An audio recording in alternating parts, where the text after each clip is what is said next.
This is the official podcast of the G20 Interfaith Forum, where we discuss the key events, the goals, and the focus of the organization.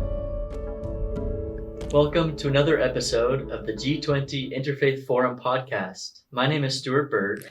I'm Mariana Richardson. We'll have an awesome discussion today, following up on our G20 Interfaith Annual Forum held in Cape Town, South Africa, about a month ago. It was. And I know last time on the podcast, we talked very specifically about the major talks that were done.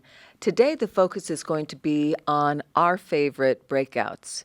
Now, there were about, 36 Yes. breakouts? Yeah. And so the other thing that we're talking about today is the summary. So we're really pushing this complete summary that's going to be published. It will be on our website. Everybody will be able to get a copy if they want. You can download it. Whatever you would like to do, I hope that you will read it. But every single one of the breakouts, the major talks, everything is in the summary. It is long. It is long. But it also has great pictures. It talks a lot about some of the overview of some of the major things that we talked about. And I would say if anybody's interested in exactly what was discussed, exactly what was also determined that we should do because of what happened at Cape Town, that this summary document is what people should go to. You know, it truly was a wonderful ending document that people can really use as a reference. Yes. For some of the major thoughts. And that's kind of what we're going to be doing today, is talk about the major takeaways for some of our favorite breakout sessions. We're not going to bore you with all 36, but instead maybe we can also explain why some of these were our favorites. Yes. The first one that I want to talk about was one that I was able to go to in person and listen to. It happened on the first day. It was session B3. The title is Positives and Negatives of Modern Communications, Addressing Disinformation and Related Social Tensions. The conversation centered around social media and preventing and addressing hate speech. Wow, what an important topic, especially internationally with what's going on today. Exactly. It was so wonderful. Included in the panelists were people ranging from social media influencers, people who were directly fighting against hate speech, people who were helping with media, people in the political sphere. So you just had all these different ideas and thoughts coming into the idea of social media and hate speech. One of the interesting key takeaways was that it's important to, when you are on social media, to just check your initial immediate responses by taking 3 seconds before reacting to social media content. Oh, what a great idea. I think if everybody did that, how much better social media would be. That's what I was thinking too. And I realized that it's something that I can do. Yeah. And I really enjoyed that. I'm glad that made it in the forum, something that I can apply in my daily life. Another thing that they talked about was the need to advocate for platform accountability, where companies profiting from harmful content bear the responsibility for cleanup costs instead of somebody else. So helping companies and people be accountable for what they say on social media. Oh, that is so important. You know, we talk a lot about companies, but individuals too, within companies are truly this idea of influencers. And we did have some influencers that came to Cape Town, and we were thankful for their influence and grateful for what they did on social media, which was wonderful. But along with that influence can be used for good, but also for bad as well. And that's another thing that I know was discussed as well. Well, the one that I wanted to discuss for just a moment was that of the AI revolution, specifically about ethics and action. And boy, AI has just become such a big topic, but not only that, it's also become such a big part of everybody's lives. Matter of fact, they were talking about how AI's rapid expansion affects everything from education to warfare, with 2 billion ChatGPT prompts generated daily. And I think it's even greater than that, even from the time that we had, we were there in Cape Town just a month ago. So it's, definitely explosive. But along with that, this whole idea of the ethical use of AI is something that we all need to understand, but especially religions need to really think about it. And that was one of the focus, was this idea of interfaith statements connecting religious doctrines like human agency to the ethical use of AI. And that in terms of people in we know that most people are religious, and that if religious leaders did come out, and most religious leaders have said something, but if they came out and really talked about how important it was that these are specific AI usage points for ethical use of this amazing tool, and it is a tool that we're all going to be using, but we have to decide how we're going to use it.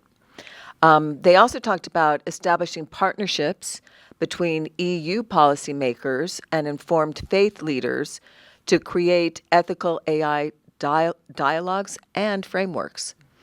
And so as we're looking at the future, there might need to be some thought in terms of some legal constraints as to what AI should be able to do and not be able to do. Some other things, too, was that it's important to train religious leaders about AI and, to make sure that they understand the pros, cons, the strengths, weaknesses, what does AI really do, and what does it not do. Also collaborating with UNESCO on developing ethical considerations for AI from faith perspectives, and this can also help in the legal determinations of what we need to do for constraining AI, if that's what we need to do, and we need to decide that. Increase the Global South representation in AI normative frameworks. Now, this was interesting because we were, of course, in the Global South. We were there in Africa, in South Africa.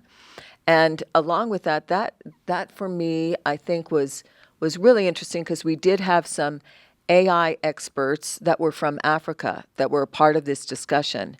And this actually came from them saying, look, we need to be more a part of the discussion of what to do with AI. And then to create frameworks for some of these gray areas where AI brings benefits, but also involves some major ethical applications. And we need to decide, what are we going to do about that? Yeah, that's very interesting. That's a whole new frontier that we're entering into. And I think, yeah, you're right, that everyone needs to be involved, faith leaders, politicians. And so we were able to bring that together. Another thought, too, that happened was this idea of energy consumption concerns. One of the things that was brought out was this idea of the ecological concerns about AI and AI usage. And that also affects the Global South. And so we need to decide, all right, is the tool AI, how it's affecting our environment, is that worth it? Do we need to limit consumption because of its effect on the environment?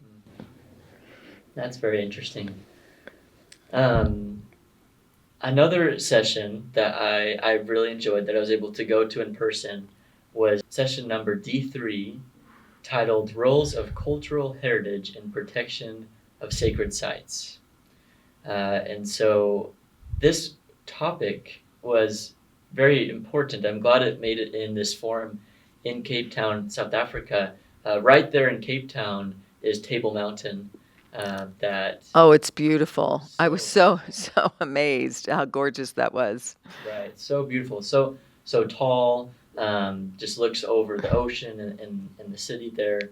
At one point that mountain and a nearby Lion's Head, they were primarily sacred sites for some of the religions there. Mm-hmm. And so that was brought up in this meeting.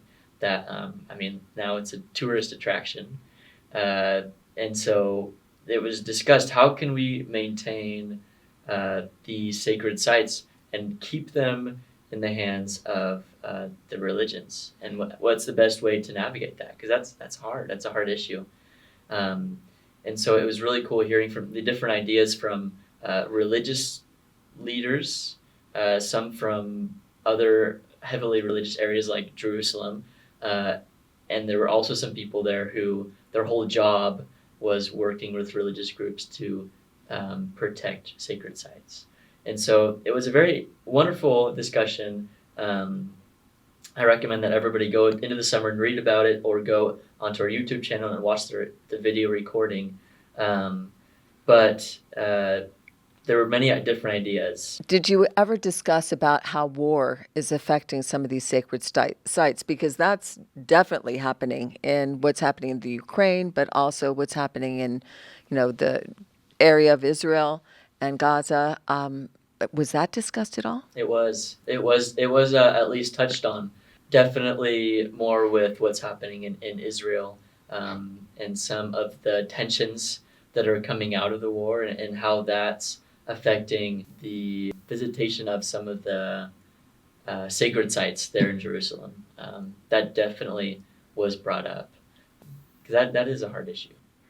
Well, and also when you think of, religious people, seeing them still as sacred, they're more than just historical sites for many people. They are actually sacred sites.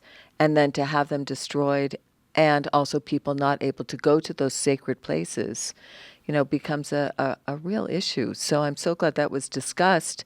I wish there was something we could do about that. Was that talked about at all? Yes, it was brought up, and what are some ideas moving forward?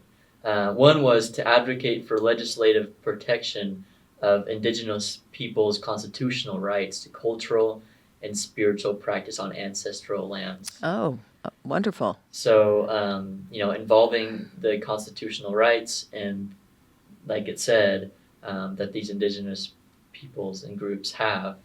And there's also, develop protocols for sacred site visitation that prevent desecration while maintaining accessibility for legitimate spiritual practices. Oh, that's wonderful.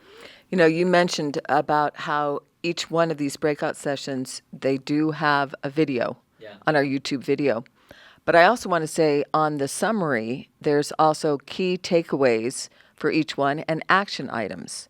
So that for each of the summaries, you can look in there and say, are there things that I can do? Yeah. Are there things that I can help governments do? And also, what are some things that I can help my religion do to be able to help in some of these areas?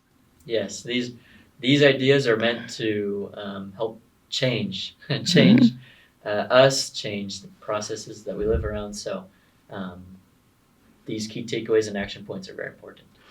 I do want to just kind of focus on that because, why do we do these meetings?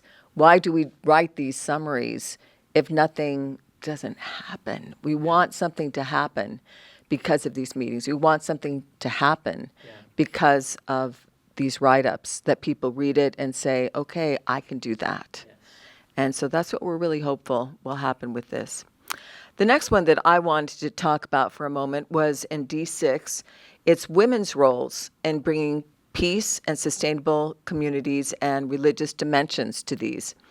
And the quote that was brought out, and I completely agree about this, is if we already trust women to hold together the fragile piece of daily life, why do we not trust them to shape the face of the world?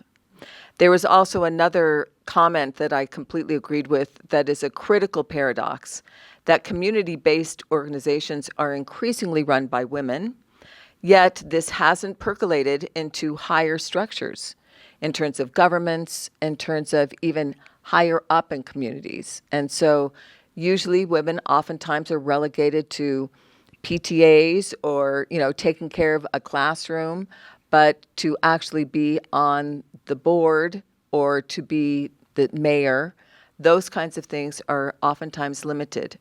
So when the other thought too was when governments collapse, women carry the weight. And that is happening throughout the world right now. So instead, some of the key takeaways for this one, and I thought this was very powerful, is that we change incentive structures in peace processes to legitimize women's participation, rather than centering violent actors as the primary architects of peace.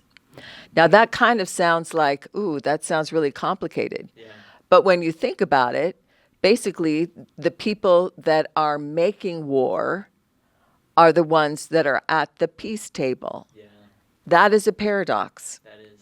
Instead, why don't we have the people that are trying to make peace, which often are women, to help make peace? So I think this whole idea of peacemakers being involved in the peace process is also a wonderful thought that we don't do enough. Another thought was to address systematic exclusion by recognizing that women's absence from leadership roles isn't just ignorance, but stems from entrenched social constructions. So part of this change is going to be changing the way our societies are. And it's pretty much international, it's pretty much worldwide. I think we're getting better in some places internationally than others. But I don't think there's a country in this world that couldn't do better. So, and I think that's a pretty strong point. And then create theological education programs that challenge narratives, preventing women from taking active community roles. And sometimes one of the things that was brought up is sometimes religions can also be part of the problem in terms of stopping women from being a part of these crucial roles in society. And so we do need to see what we can do to help these women to be able to have the opportunity to feel like they can.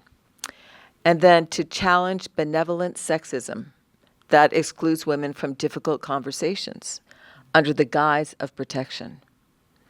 And I think this is a really important point, is that women do need to be a part of the dialogue, that we do need to be a part of the discussion. And oftentimes we are listeners, and yet we do have something to say. And then finally, to address women's complicity in maintaining oppressive systems while fighting oppression rather than oppressors. Now, that's a really interesting point, that we need to take on the oppressors of society, and part of that is just becoming involved. We need to be willing to make the sacrifice, and a lot of times it means time, it means effort, it means work, and being able to do that as women, to be able to stop kind of this cycle that has been for millennia in terms of women taking a sideline for a lot of these things that we're talking about. And then implement justice and repair ethics that acknowledge historical wounds while empowering future generations. So we don't want this to continue. We want to make sure that the future women are able to accomplish what they should be able to accomplish. Yes. Thank you for sharing that. I really appreciate that. I'm very grateful for the women in my life who are peacemakers. And I definitely recognize that. So thank you. Thank you. The other session that I want to talk about, that was one of my favorites, was E3. The title was The Fight Against Human Trafficking, Looking to 2030. Human trafficking is one of the focus areas of the IF20 and this forum. This session was unique in that it had many panelists. I think it had the most number of panelists. I do too. And it was in a format that's different. It was called Majlis, which is more of a conversation format. Instead of a panel seated in the front, everybody was in a circle with the panelists or the discussion participants in the middle, and then everyone else who's viewing was just behind them. And just that different seating brought out a discussion that was very lively and exciting. And you can even recognize that and see that in the in the summary here, and then you'll also be able to see that in the video recording. But some of the ideas that were brought forth was the importance of strengthening prosecution capacity through specialized training for police and prosecutors to identify cases and secure convictions. So that was a focus, was the prosecution side of things, helping to prevent and then address it. But there was also a focus on supply chain transparency, implementing supply chain transparency for G20 governments and companies to eliminate forced labor. So we were on the prevention side of things, but also there's a great discussion on then how do you address and what's the prosecution aspect? How can we improve that to prevent future human trafficking? I think that it's really powerful that Fred Axelgard, who was the one that kind of oversaw that panel, I'm hoping that will be kind of the future of what happens at IF20, in that we do have more discussion. Oftentimes it is just a panel up in front, and then you listen, and that we do have discussion in terms of people are able to ask questions, people are able to, to talk. But it was different. I thought it was very powerful to have that kind of a situation. I'm hoping we have more of those in the future. Yeah, I hope so too. I'm also wanting to put in a plug for our human trafficking webinar series. Yeah. I think that a lot of the things that you just touched on are things that have a lot more extensive webinars that we've been doing this entire year and hope to continue to do. And so I would encourage our listeners to go watch those or listen to those. I think they will find some amazing content. Absolutely. I have so enjoyed that webinar series, and I do hope that it continues on next year as well. But in terms of understanding what that problem is, I think it is so much bigger than I had any idea.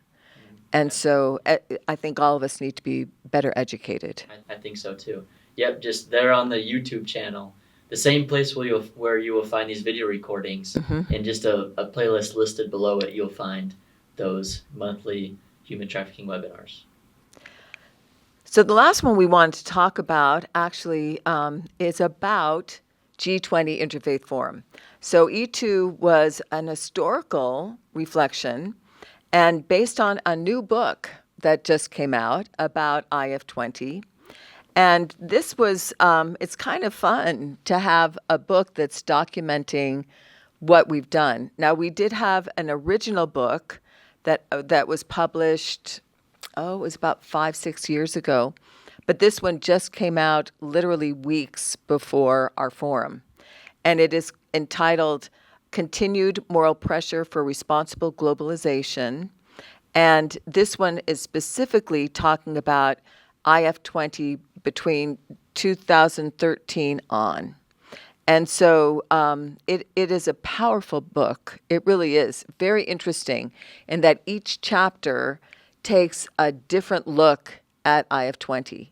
So the chapter that I wrote was specifically about the communication part of IF20 and how that has helped our voice and the wonderful opportunity and role that we place internationally because of the communication outreach that we've done.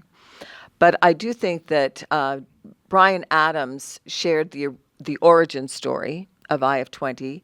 We have been around now for 11 plus years, and so it was really powerful to think about how important it is that we don't ignore the faith perspective. Yeah. When we're talking about all of these amazing, and I mean that in terms of just, I'm in awe when I think of how many problems we have in the world today, but how we as individuals and also as individuals of faith can truly make a difference. And we are making a difference. But to make sure that we are acknowledged by governments in terms of the work that we do on the ground, and that we can be a part of the policy making.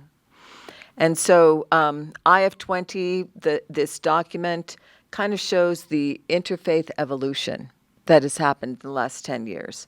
And then how important it is to expand our communication strategies. I think that we've started, a little bit, but boy, we could do so much more in educating people about some of these issues. Yes.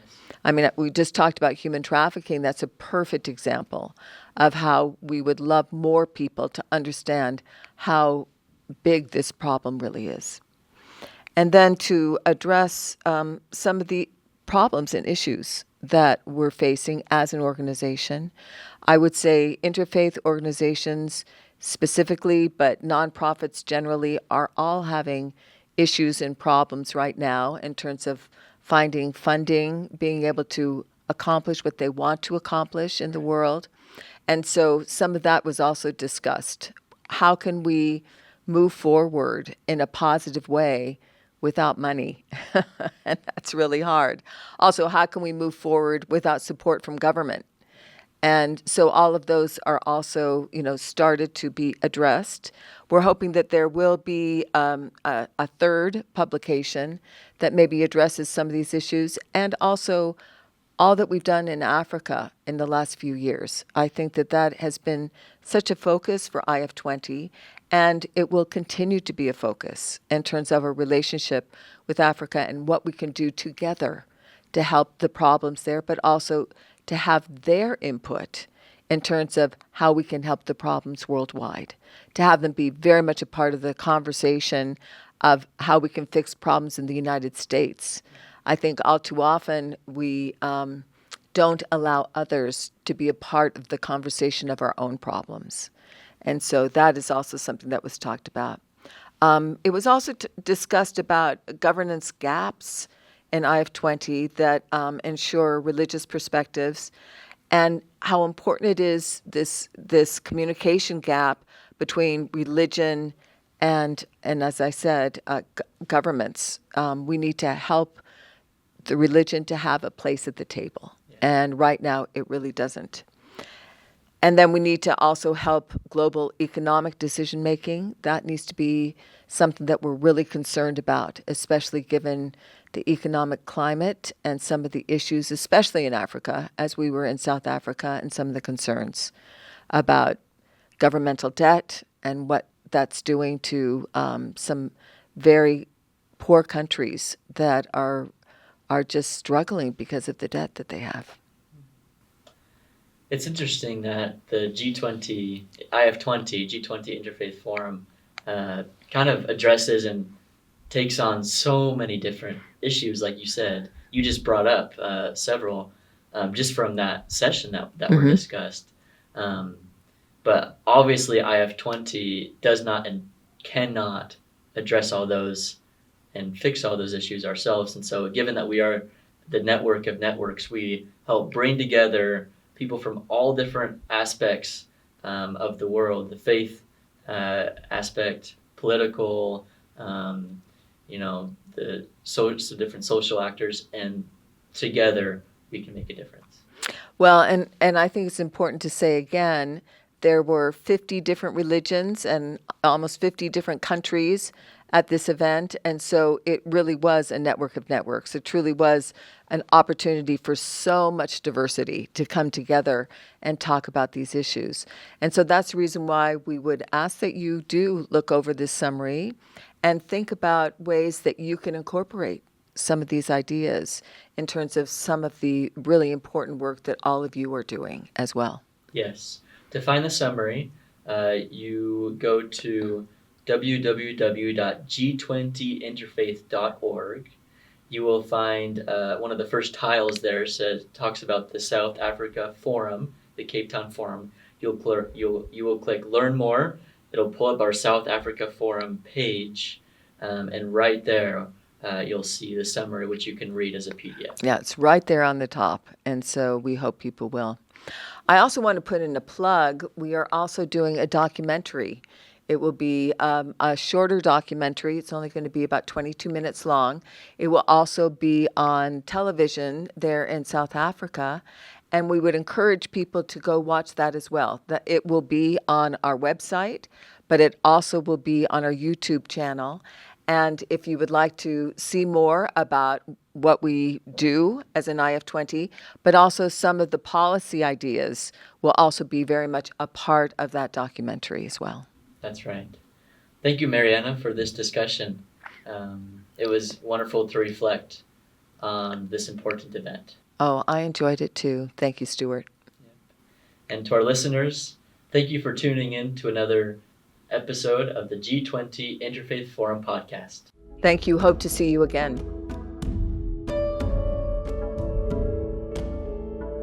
The podcast provides information and discussions on the G20 Interfaith Forum, but the views expressed are those of the individuals involved and not necessarily the official stance of the forum. The content is for general informational purposes only and should not be considered professional advice or expert recommendations. Listeners should exercise personal responsibility, seek professional guidance, and conduct further research when making decisions based on the podcast. The information shared may not always reflect the most current developments, and external links or resources are provided for additional information but are not endorsed or controlled by the podcast. By listening to the podcast, listeners acknowledge and accept these disclaimers. Please be aware that the content of this podcast may be subject to copyright. Unauthorized copy, distribution, and reproduction of any part of the podcast is prohibited.